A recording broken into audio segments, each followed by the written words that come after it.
किसान साथियों नमस्कार, राधे राधे, ग्रीन मॉर्निंग। आज हम इस वीडियो में जानेंगे कि चिप्सोना आलू की हार्वेस्टिंग कैसे की जाती है और इसकी अच्छी पैदावार लेने के क्या तरीके अपनाने चाहिए जिससे हमें चिप्सोना आलू की उत्पादन क्षमता प्रभावित ना हो और हमें अच्छा उत्पादन प्राप्त हो। तो वीडियो में अंत तक जरूर बने रहें किसान साथियों, जिससे आपको आलू के बारे में संपूर्ण जानकारी बहुत ही आसानी से हम प्रदान करने की आपको कोशिश करेंगे।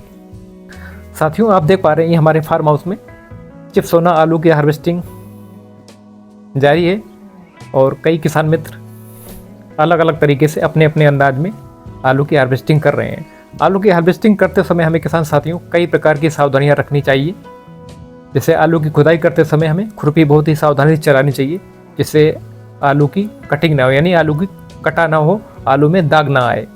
क्योंकि दागी जो भी आलू होता है वो जब हम कोल्ड में स्टोर करने के लिए भेजते हैं तो वहाँ भी नहीं रुक पाता है, सड़ जाता है। कोल्ड में स्टोर करने के लिए हमें पूरी तरह सुरक्षित और सही आलू चाहिए होता है किसान साथियों, हमें इसका विशेष ध्यान रखना होता है।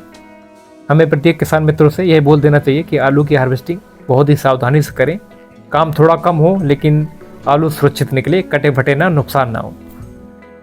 जितना आलू नुकसान कम होगा उतना ही आपको फ़ायदा ज़्यादा होगा। कई किसान साथी हमारे क्या करते हैं, आलू की जब ट्रांसप्लांटिंग करते हैं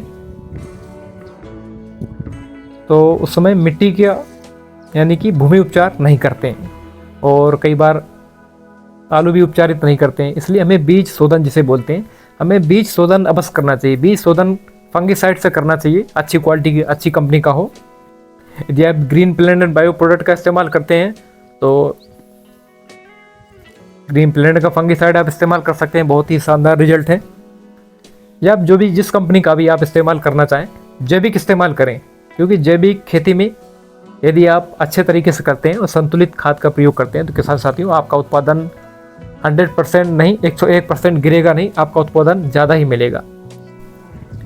जो ये लोग कहते हैं कि रासायनिक खेती करने से उत्पादन अच्छा मिलेगा, जैविक में उत्पादन नहीं मिलेगा, मैं कहता हूँ किसान साथियों आप जैविक उत्पादन करिए, अब हमारे तरीके से करिए, आपका उत्पादन बिल्कुल भी कम नहीं होगा, आपका उत्पादन बढ़ के मिलेगा और प्रोडक्शन अच्छा होगा और उसका रेट अच्छा होगा और उसकी सेल्फ लाइफ बहुत अच्छी होगी।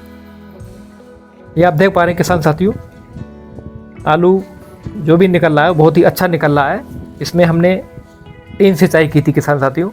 वैसे सामान्यतः आलू में 4 से 5 सिंचाई होती है, लेकिन इसमें हमने 3 सिंचाई की थी, इसलिए थोड़ा आलू कम निकल रहा है। लेकिन जितना भी आलू निकल रहा है और जो भी साइज़ है बहुत ही अच्छा है, सामान्य स्थिति में आप देख पा रहे हैं जितना भी आलू निकल रहा है चमकदार बढ़िया निकल रहा है। हमारे किसान मित्र बहुत ही आसानी से इसको निकालते चले जा रहे हैं बिना किसी नुकसान के।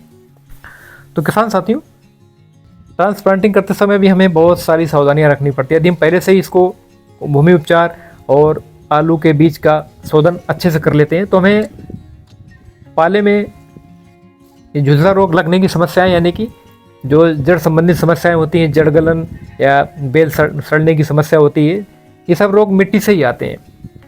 आप देख पा रहे हैं हमारा जैविक आलू है किसान साथियों, आप देख पा रहे हैं बेल वैसी ही हरी रखी हुई है। यदि यही आप रासायनिक आलू को देखते हैं तो उसमें बेल पूरी तरह गल जाती है, सूख जाती है।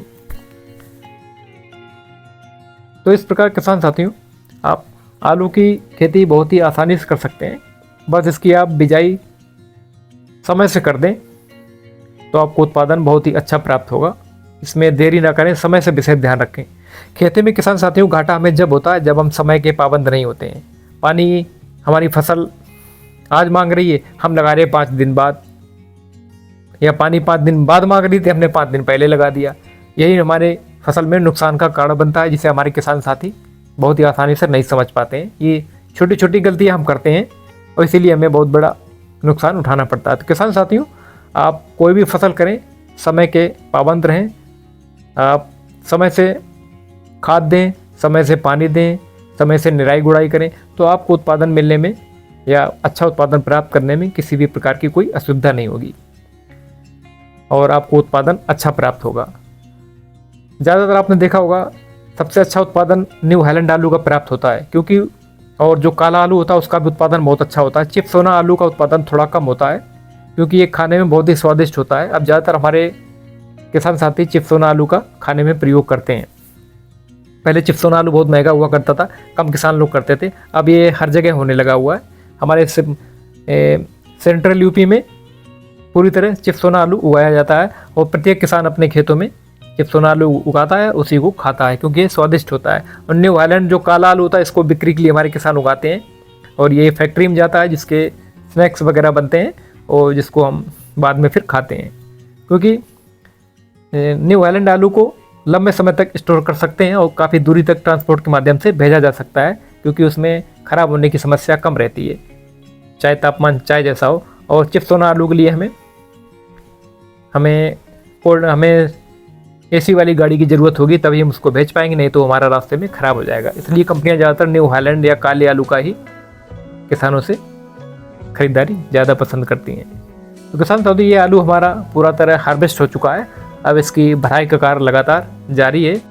इसके बाद इसको कोल्ड स्टोरेज में ट्रैक्टर के माध्यम से पहुंचा दिया जाएगा।